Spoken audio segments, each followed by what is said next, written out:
안녕하세요. 아포입니다. 여러분 혹시 봉준호 감독의 기생충 보셨습니까? 오늘 방송 주제는요. 이 기생충의 완전히 상반된 시각에 대한 주제로 방송을 진행하려 합니다. 일단 영화를 보지 않으신 분들은 영화를 꼭 보고 이 영상을 봐주시길 희망하고요. 이 영화는 완전히 상반된 시각에서 바라봤을 경우에는 전혀 다른 해석이 가능해지는 영화입니다. 이 영화를 보고 저는 정말 소름이 다 돋았어요. 왜냐? 저는 양쪽의 시각에서 전부 다 바라볼 수가 있었거든요. 사람들은 이런 얘기를 하죠. 이 영화에서 나오는 이성균, 박사장 역에 감정이입이 되어 영화를 볼 수도 있고요. 또한 송강호가 맡은 기충에 감정이입이 돼서 영화를 볼 수도 있습니다. 그런데 이 시각, 어느 시각에 맞춰서 영화를 보냐에 따라서 정말 소름 돋을 정도로 감정이입이 크게 되는 영화입니다. 정말 무서운 영화죠. 이 영화를 갖다가 저는 이렇게 설명하고 싶습니다. 관념론자와 유물론자가 이 영화를 볼 때는 완전히 해석의 관점이 달라진다. 자, 일단 유물론적인 시각, 관념론적인 시각, 이 부분에 대해서는 지난 방송에서 제가 한번 살짝 설명드렸는데요. 유물론이라는 것은 물질이 사람을, 정신을 지배한다. 그렇기 때문에 사람은 환경에 의해서 결정된 인생을 살 수밖에 없고 사람이 결코 물질을 갖다 변화시킬 수가 없다. 환경을 변화시킬 수가 없다. 라는 게 유물론적인 시각이고요. 관념론적인 시각은 다릅니다. 정신이 사물을 지배한다. 그렇기 때문에 사람이 어떤 생각을 갖느냐에 따라서 이 사람의 신분계급도 얼마든지 역전 가능하다고 믿는 게 관념론자입니다. 자, 이거는 더 깊이 있는 설명을 생략하도록 하겠습니다. 자, 일단 송강호의 시각에서 이 영화를 바라본 해설들은 너무나도 많습니다. 바로 이 부분이 유물론적 시각에서 바라보는 영화의 해석이고요. 과연 이성균의 감정이입이 된 시각, 바로 관념론적인 세계관에서 이 영화를 해석해보면 어떤 해석이 나타나는지 한번 아포유와 살펴보도록 하겠습니다. 자, 먼저 유물론과 관념론과 관련돼 가지고는 제가 지난 영상 댓글 그리고 아래 하단에 게시글에다가 제가 링크를 다 걸어 놓겠습니다. 그리고 제가 여러 개의 리뷰들을 다 살펴봤어요. 이 기생충 영화 리뷰를 갖다가 다른 사람들은 어떻게 했나. 그런데 전부 다 하나같이 유물론적인 세계관에서 이 영화를 갖다 바라보고 있습니다. 자, 그 기생충의 해설 중에 라이너의 컬처 쇼크, 이쪽이 저는 가장 해설을 잘 했더라고요. 라이너의 컬처 쇼크, 그러니까 유물론적인 세계관에서 바라본 이 기생충의 영화의 해석은 라이너의 컬처 쇼크, 그 감상평을 한번 참고해 보시라고 역시나 같이 하단에 링크를 걸어 놓도록 하겠습니다. 자, 그러면은 본격적으로 유물론자가 아닌 관념론자의 시각에서 이 영화를 바라봤을 때 어떤 느낌이 나는지 함께 살펴보도록 하겠습니다. 먼저 이 영화에서 놀라운 점은 기존의 영화 구도, 선과 악, 부자는 악이고 가난한 자는 피해자 혹은 선이라는 개념을 완전히 뒤엎었다는 사실입니다. 이 영화에서 송강호의 가족은 전부 백수로 나옵니다. 근데 이들이 결코 일을 원하지 않는 것이 아니에요. 이들이 게으른 게 아닙니다. 일을 정말 하고 싶은데 일자리를 구할 수 없는 현실, 그 부분이 이 영화에서 드러나죠. 일자리가 없어서 일을 못한다는 것이 바로 이 대목에서 나타납니다. 피자 가게 박스를 접는 씬이죠. 그리고 벌써 여기서부터 고용주와 피고용자 간의 분쟁에 대해서 다루기 시작합니다. 여기서 누군가는 이 젊은 피자 가게 사장한테 감정이입이 되는 사람이 있을 거고요. 또 누군가는 이 기택의 가족, 송강호의 가족의 감정이입이 될 수 있는 대목이죠. 벌써부터 관객들이 감정이입의 대상이 양분화되게 됩니다. 자영업자 입장에서는 이 젊은 여사장에게 감정이입이 될 것이고요. 노동자의 입장에서는 당연히 기택의 가족의 입장에서 감정이입이 되겠죠. 이참에 알바생 새로 뽑으실 생각 없으세요? 누나, 우리 사람 뽑아야 돼. 원래 알바는 자르세요. 해고 페널티를 주시라고. 내일 정식으로다가 면접 보러 가겠습니다. 방금 대목 보시고 어떤 생각이 드시나요? 여기서 사장의 입장에서 이 사장이 정말로 안타까워하는 표정, 그리고 뒤에서 다른 알바생이 누나 우리 정말 사람 뽑아야 돼 하면서 절박한 소리. 하지만 사장의 얼굴에도 어두운 그림자가 집니다. 알바생을 더 뽑고 싶지만 알바생을 더 뽑을 수 없는 형편, 그리고 그 처지. 지금 이 대목에서 저는 소름이 돋았던 게 바로 현 정부의 경제 정책, 최저임금 인상을 갖다가 비판하고 나섰기 때문입니다. 너무나도 놀라웠죠.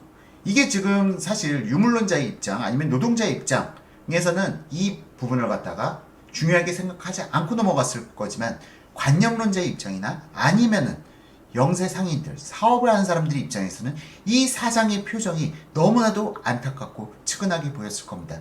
이 영화가 무섭다는 게 바로 이런 점이에요. 누구의 시각에 감정이입이 되느냐에 따라서 영화를 바라보는 시각이 180도 변하게 됩니다. 자, 이 부분을 보면서 저는 너무나도 소름이 돋았고요. 본격적으로 이 영화의 시작이 이런 스탠스로 시작이 된다 라는 부분을 여러분들께 보여드린 거고, 이제 본격적으로 각 등장 인물별 어떤 풍자가 담겨있는지 여러분들께 소개해드리도록 하겠습니다. 먼저 이 영화의 가족 구성원입니다. 기택 역을 맡은 송강호, 그리고 충숙 역할을 맡은 장혜진, 그리고 기택과 충숙의 아들 기우, 기정, 이렇게 4명이 하층민과 노동자를 대변하는 하나의 개체죠.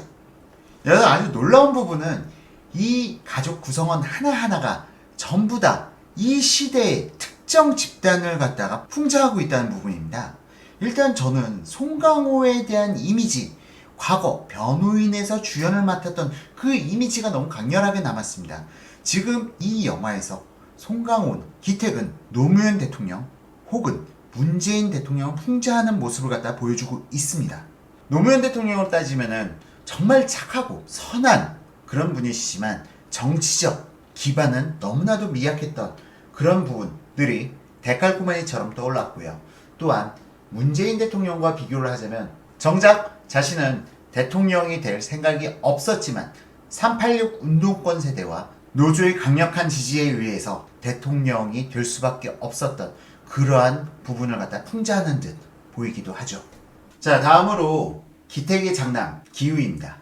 자, 기우는 어떤 집단을 풍자하고 있느냐? 바로 386 운동권 세대를 풍자하고 있습니다.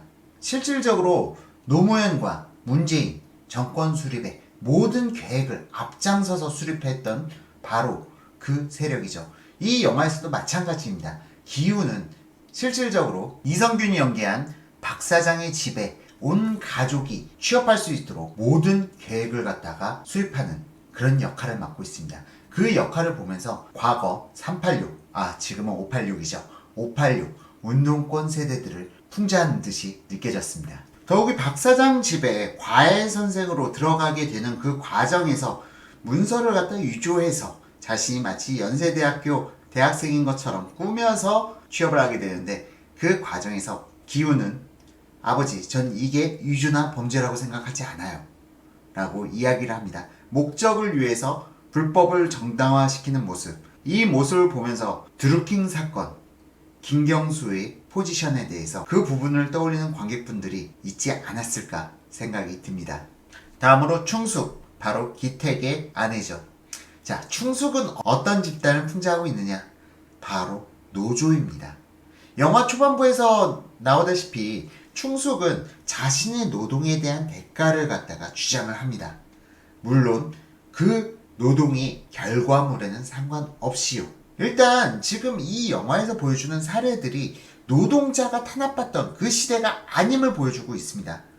하지만 이 부분은 바로 노조로 인해서 우리 사회가 노동자가 탄압받던 시대에서 어느 정도 벗어났다는 걸 또 한편 보여주기도 하죠.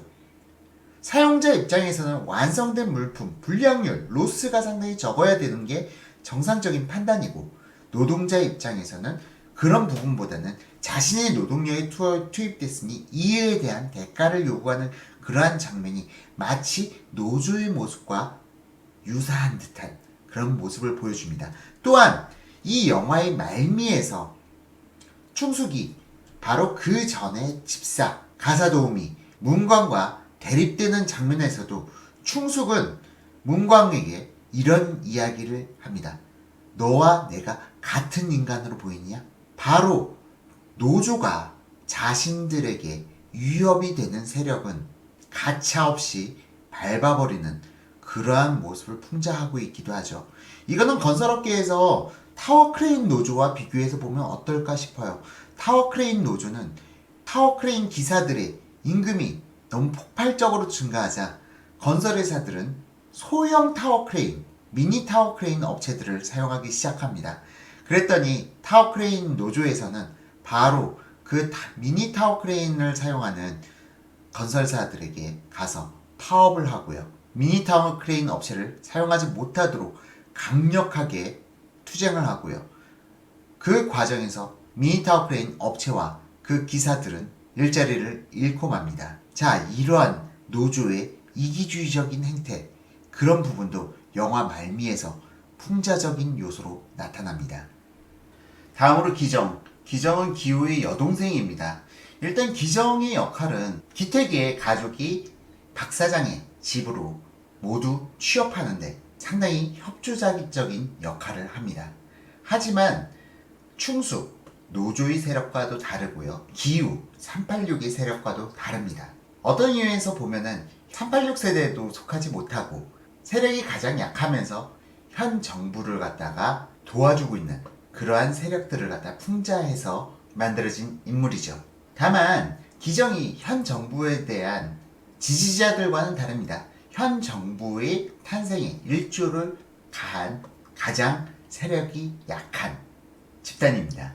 그래서 영화 말미에서 기정이 살해를 당하게 되는데 이 부분이 만약나 현 정부 이후에 정권이 바뀌더라도 386과 같이 커다란 집단의 세력을 갖춘 혹은 노조와 같이 어마어마한 세력을 갖춘 그런 사람들은 살아남는 데 반해 세력이 가장 약한 집단이 가장 크게 다칠 수 있다라는 부분을 갖다가 이 영화에서는 암시하기도 합니다. 자, 지금 이 영화의 풍자적 해설을 갖다가 제가 해드리고 있는데요.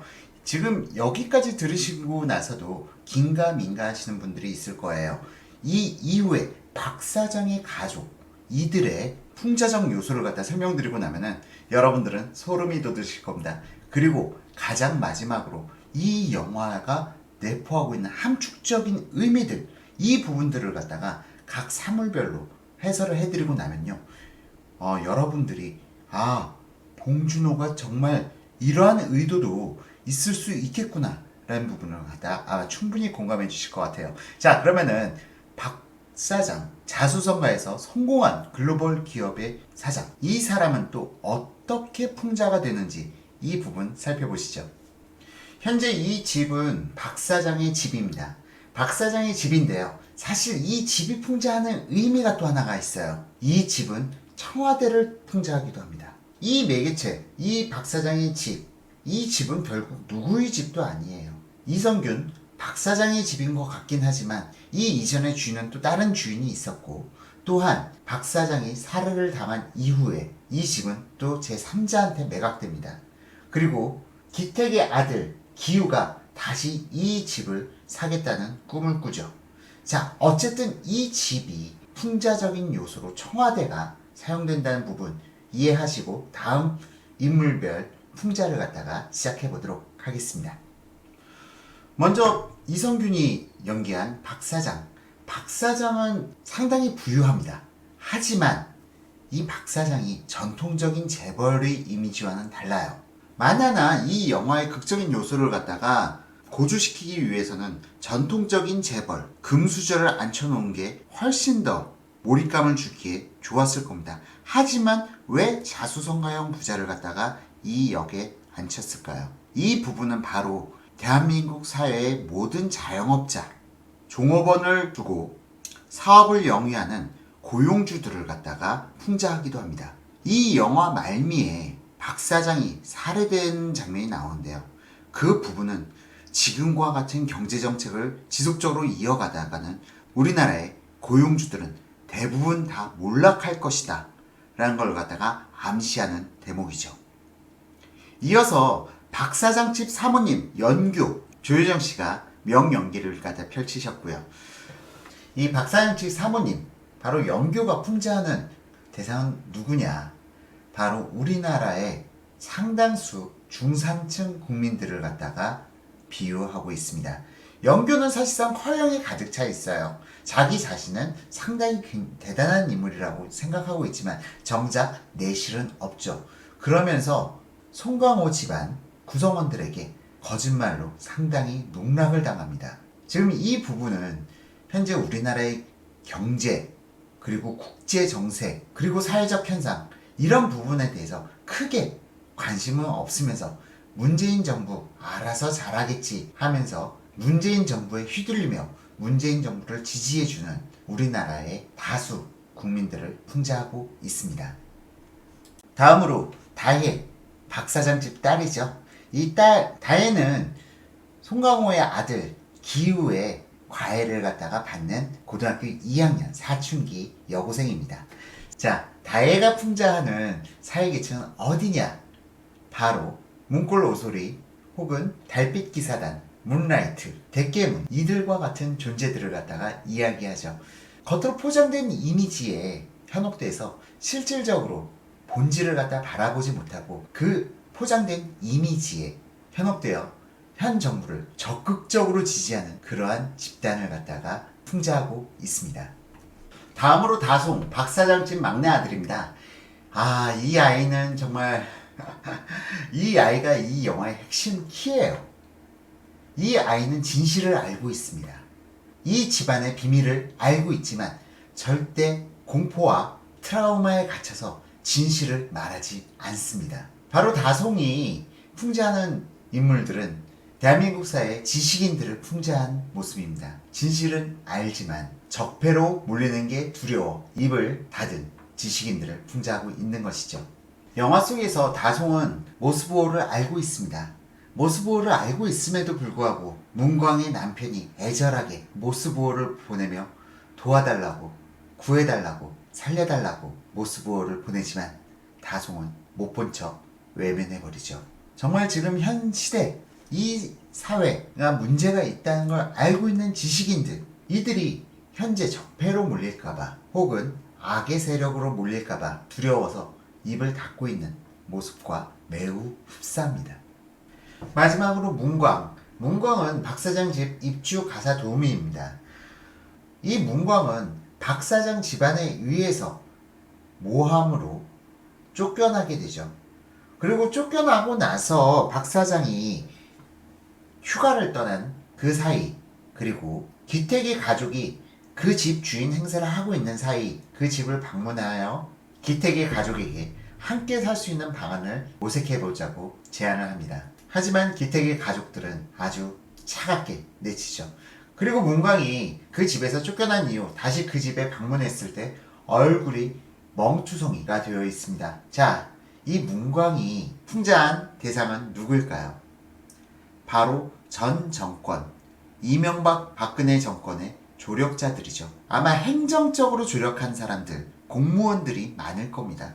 현 정부에서는 이들을 쭉 쫓아내고 적폐로 몰아서 구속을 시키고 또한 검찰 조사 과정에서 여러 명이 자살을 하는 끔찍한 사태를 맞기로 했죠. 따라서 이 문광이 기존 정부에 충성을 다했다가 현 정부의 적폐로 몰린 사람들을 풍자하고 있습니다. 영화 과정에 이 문광이 북한 아나운서 말투를 흉내내는 우스꽝스러운 모습이 나오기도 한데요. 그것이 나타내는 의미는 지금 이들이 현 정부의 대북 정책, 아무 성과 내지 못하는 대북 정책을 비웃고 있다는 것을 풍자한 모습이기도 합니다. 또한 영화의 클라이막스 부분에 이 문광이 기택의 가족이 박 사장에게 거짓말하고 속인 내용들을 갖다가 다 알게 되고 그 내용을 박 사장에게 문자로 보내려는 그 과정을 갖다가 마치 핵폭탄을 터뜨린 듯한 그런 이미지와 흡사하게 나타나면서 지금 현 정부의 아킬레스건을 또한 이들이 쥐고 있다는 것을 풍자하기도 합니다. 여기서 문광이 풍자하는 이미지는 단순하게 적폐로 몰려서 쫓겨난 행정 종사자뿐만 아니라 지금 현재 공무원으로서 현 정권의 정책 방향에 따라서 일을 하고 있지만 정작 이들이 현 정부의 아킬레스건을 쥐고 있다는 것을 갖다가 또한 풍자하기도 합니다. 그리고 결국 문광은 기택 가족에 의해서 살해가 되는데요. 이 또한 상당히 무서운 의미를 내포하고 있습니다. 지금 현 정부의 잘못, 국민들한테 속이고 있는 사실들, 불법적인 행동들, 이걸 갖다가 폭로하지 못하면 결국에는 오히려 그들이 더 위험한 상황에 놓일 수 있다는 것을 갖다가 경고하고 있습니다. 자, 여기까지 보고 나시니 어떠신가요? 이 영화를 보지 않으신 분들은, 미리 말씀드렸지만 이 영화를 보지 않으신 분들은 지금 이 얘기가 무슨 얘기인지 거의 알아듣기 어려우실 거예요. 하지만 이 영화를 보신 분들은 어라? 그럴싸한데? 싶은 생각도 드실 겁니다. 일단 이 영화는 너무 좀 풍자적인 요소들이 많다라고 생각할 수밖에 없었던 게, 첫 번째, 먼저 전 이 인물들에 대해서 감정이입이 될 수가 없었습니다. 전 실제로 반지하를 경험해 봤어요. 그리고 반지하의 삶이 어떤지 알고 있습니다. 제가 남곡사거리에 거주할 때 그 당시 반지하에 살던 그분들의 모습과 송강호가 연기한 기택의 집안의 모습은 괴리감이 너무나도 크게 나타났습니다. 일단 그분들 손목 하나가 기계에 잘려서 한쪽이 손이 없음에도 불구하고 매일같이 공사판을 나가서 일하시는 아저씨, 노래방을 운영하며 밤새 새벽까지 일하고 돌아와서 간신히 잠을 주무시는 아주머니, 또한 새벽 6시면 매일같이 일어나서 폐지를 줍다가 5시면 들어오셔서 그 무거운 육체를 갖다가 마룻바닥에 누이는 아주머니, 해외 노동자로서 고국에 있는 자식들을 위해 위험한 건설 현장에서 밤낮 없이 일하던 노가다 아저씨까지, 그분들과 같이 이야기를 나누고 그분들의 삶을 갖다가 옆에서 간접적으로 경험해 본 저로서는 송강호의 가족이 너무나도 그들의 삶과는 괴리가 크게 느껴졌습니다. 이들도 정말 치열하게 살고 계십니다. 그리고 삶에 여유가 없다는 것이 그분들의 말투와 표정에서 나타납니다. 이러한 송강호의 가족과 같은 이미지는 그들의 실제 삶에서 찾아볼 수가 없어요. 아무리 연기를 하지만 이 부분은 상당히 어떻게 해석하기가 힘들었어요. 그러다 보니까 저는 자연스럽게 송강호가 연기한 기택의 가정에는 감정이입이 될 수가 없었습니다. 그러다 보니까 이 영화의 곳곳에 나오는 풍자적인 요소에 더 집중하게 되었던 것 같아요. 저의 해설이 물론 정답은 아닙니다. 다양한 해석을 갖다가 원한다고 봉준호 감독님께서도 말씀을 하셨어요. 근데 이 부분이 너무나도 영화를 보는 내내 저의 머릿속에 강한 인상으로 자리 잡혔다는 것은 감독도 분명 이 부분을 어느 정도 의도하지 않았나 생각을 해봅니다.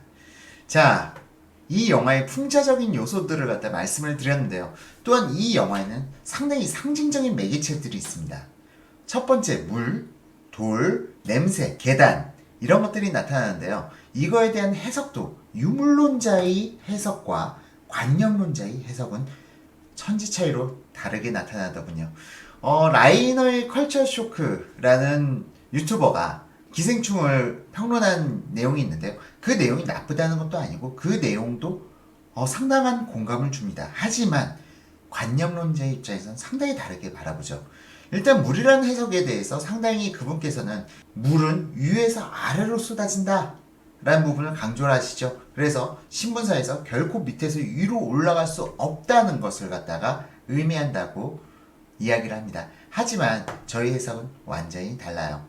일단 물이라는 것은 이 영화 곳곳에 등장합니다. 기택이 집 앞에서 노상방뇨를 하는 아저씨한테 뿌리는 물, 그리고 또한 박 사장의 집 냉장고에 있는 가득한 고급 물, 그리고 기택의 딸 기정이 박 사장의 집에서 목욕을 할 때 나오는 물, 그 집에서 불이 나게 빠져나와서 집으로 향하는데 쏟아지는 비와 홍수의 물, 그리고 변기의 물까지, 마지막으로 흐르는 천에다가 기후의 욕심이 상징이 되었던 돌을 버리는 장면까지.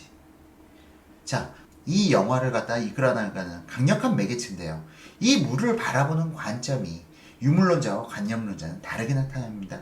유물론자는 앞서 말씀드렸다시피 절대 거스를 수 없는, 위에서 아래로밖에 쏟아질 수밖에 없는 그런 대상으로 바라봤지만, 관념론자의 입장에서는 물을 갖다 역행하지 못한다고 생각하는 것은 일반적인 사람들의 생각이고, 관념론자들은 이 부분을 깨닫고 있죠. 물 속에 사는 생물들은 거의 대부분 물을 역행하려 합니다. 시냇물이나 강가나 결코 물고기들은 물살에 휩쓸려 내려가지 않습니다. 물을 역행해서 올라가죠. 또한 단차가 있는 곳까지 점프해서 올라가는 물고기들도 존재하죠. 자, 삶은 이렇게 치열한 겁니다. 관념론자들은 이걸 알고 있죠. 하지만 유물론자들은 그냥 생명이 아니라 돌멩이와 같은 생각을 하고 있는 거죠. 계속 물에 따라서 자신들은 밑으로 떨어질 수밖에 없다는. 이렇기 때문에 유물론자와 관념론자의 생각은 이렇듯 많이 큰 차이를 보입니다. 두 번째로 냄새. 냄새라는 부분에 대해서 사실상 냄새는 상당히 뭐라고 해야 될까요? 가까이 있는 사람만 감지할 수가 있어요. 1m, 사람의 냄새를 맡는다. 1m 혹은 1.5m. 1.5m도 멀죠. 1m 이내에 있어야 그 사람의 냄새가 느껴져요. 이렇게 냄새가 느껴질 정도로 가까이 있다는 것은 이들의 행태가 수상적인 기운을 갖다가 박사장이 포착했다는 것을 갖다 의미하기도 합니다. 냄새의 사전적 정의를 갖다 찾아보시면은 냄새는 단순히 후각적으로 느껴지는 부분도 분명히 있지만 이 냄새는 다른 해설도 있어요. 바로 낌새라는 부분으로도 사용되기도 하죠. 아무래도 저 가족 냄새가 나. 자, 이 부분은 또 무엇을 의미하느냐? 앞서 말씀드렸다시피 송강호가 연기한 기택의 가정은 문재인 정부를 갖다가 풍자하고 있다고 그랬죠. 이미 이들이 잘못된 정책을 펴나가고 이들이 국민들한테 거짓말을 하고 있고 이들이 국민들에게 감추고 있는 게 냄새가 난다. 이제 어느 정도 많은 국민들이 그 냄새를 느끼고 있다는 걸 갖다가 풍자하기도 합니다. 개인적으로 저는 이 냄새라는 부분에 있어서도 상당히 다른 유튜버들이 해설과는 공감이 어려웠던 게 이 냄새는 사실 이 반지하에 사는 사람들도 다 알아요. 반지하 독특한 그 냄새가 있다는 걸 알고 있습니다. 그게 무엇이냐? 곰팡이 포자거든요. 곰팡이 포자가 번식하느라고 그 포자를 갖다 다 날려가지고 옷장에다 다 묻고 그래서 그 곰팡이 냄새를 없애려고 정말 별의별 짓을 다 해봤어요. 방향제도 집어넣고 제습기도 틀어놔보고 하지만 이 냄새는 쉽게 없어지지 않습니다. 그런데 다만 이 냄새가 나는 집은 어떤 집이냐? 반지하라고 다 같은 반지하에서 그런 냄새가 나는 게 아니고요. 반지하에 결로가 생겨서 곰팡이가 있는 집들, 그런 집들에 한정돼서 그 냄새가 납니다. 신축 건물의 반지하에서는 그런 냄새 나지 않아요. 자, 그러다 보니까 이런 부분들이 사실상 뭐 지하철에서 비슷한 냄새가 난다? 지하철에서도 가끔씩 그 냄새가 나요. 왜냐면은 반지하에서 거주하시는 그런 오래된 다가구 주택에서 거주하시는 분이 지하철을 탔는데 가까이에 내가 있을 때, 그럴 때는 그런 냄새가 납니다. 하지만 이 냄새가 일반인들이 가지고 있는 냄새라고 확대 해석하는 것에 대해서는 저는 결코 동의할 수가 없죠. 다음으로 계단에 따른 사회적 계층이 다 나뉘어져 있다. 수직적 구조, 이 부분에 대해서 강조하시는 분들이 많은데요. 이 계단에서 이 영화에서는 계속 내려가는 것만 보여주시, 올라가는 건 보여주지 않아요. 이유는 우리나라 사람들이 대부분이 유물론자이기 때문에 그렇습니다. 관념론자들은 없는 길을 만들어내죠. 근데 오히려 이 영화에서는 계단이라는 게 있어요. 관념론자는 원래 없는 길을 만들어내는 게 관념론자입니다. 그런데 이 영화는 친절하게 계단도 있어요. 얼마든지 신분 상승, 노력하면 올라갈 수가 있다 라는 부분을 갖다가 말해주고 있죠. 자, 마지막으로 이 영화의 마지막 하이라이트. 기우는 이 모든 사태가 끝나고 나서 계획이 생겼다고 아버지에게 편지를 씁니다.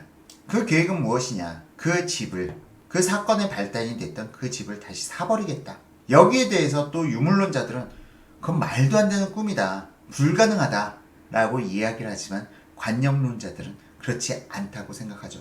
충분히 가능하다고 믿죠. 왜? 노력이라는 기적을 믿기 때문입니다. 그리고 약간 또 찬물을 갖다 끼얹어서 죄송한데요. 여기서 또 한 가지 의미를 갖다 내포하고 있는 게 있어요. 그 박 사장의 집이 청와대를 갖다가 풍자한다고 말씀드렸잖아요. 정권을 잃은 자들이 다시 그 정권을 갖다 되찾기 위한 그러한 순환고리들, 그런 부분들이 또 풍자되고 있다는 생각을 해봤습니다. 자, 어쨌든 유물론자와 관념론자의 시각에서 바라본 이 영화를 바라본 느낌은 이렇게 하늘과 땅 차이가 될 수가 있습니다.